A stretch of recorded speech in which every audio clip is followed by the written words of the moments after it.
Hello, আসসালামু আলাইকুম। ওয়ালাইকুম আসসালাম। সবাই কেমন আছেন? আলহামদুলিল্লাহ, আপনাদের দোয়ায় আমিও ভালো আছি। এই যে লিট ইজ ঝর্ণা, পায়েল ঝর্ণা আপনাদের মাঝে নিয়ে চলে আসলাম নতুন ব্লগ। বলতেছি, ফেসবুকে একটা কন্টেন্ট তৈরি করলেই শুধু সফলতা পাওয়া যায় না, কন্টেন্ট দিকে ফোকাস দিতে হয়, মানুষের ভয়েসের দিকে ফোকাস দিতে হয়। সব কিছু মিলে একটা কন্টেন্ট। শুধু কি ওই কন্টেন্ট তৈরি করলে হবে?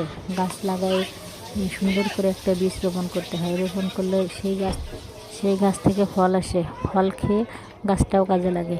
তাই এরকম ফেসবুক, ইউটিউব সব কিছু এরকম।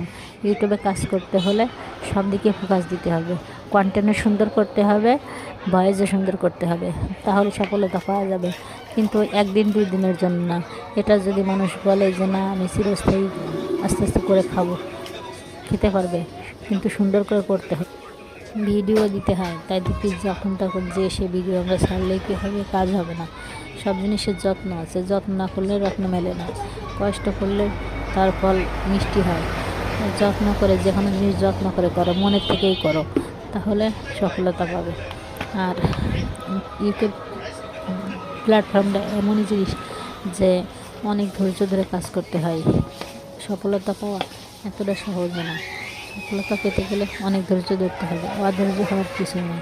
এখানে যেরকম অনেক অনেক টাকা ইউটিউব আমাদের দেয়, সেরকম সময়টাও অনেক লাগে।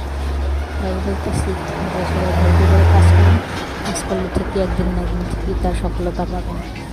আজকে চ্যানেল খুললাম, কালকে ভিউ হচ্ছে না, সাবস্ক্রাইবার বাড়তেছে না, ওয়াচ টাইম মিলাতে পারতেছি না, তার জন্য ছেড়ে দেবো? আসলে কি ছাড়ার জন্য আমরা এই জগতে আসছি?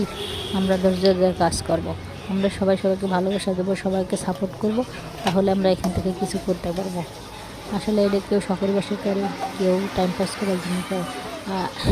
এদের জন্য ইউটিউব না। ইউটিউব সবসময় নিজের অভিজ্ঞতা দিয়ে, নিজের মেধা দিয়ে করতে হবে, তাহলে কিছু করতে পারবো। আসসালামু আলাইকুম, সব ভালো থাকুন। নতুন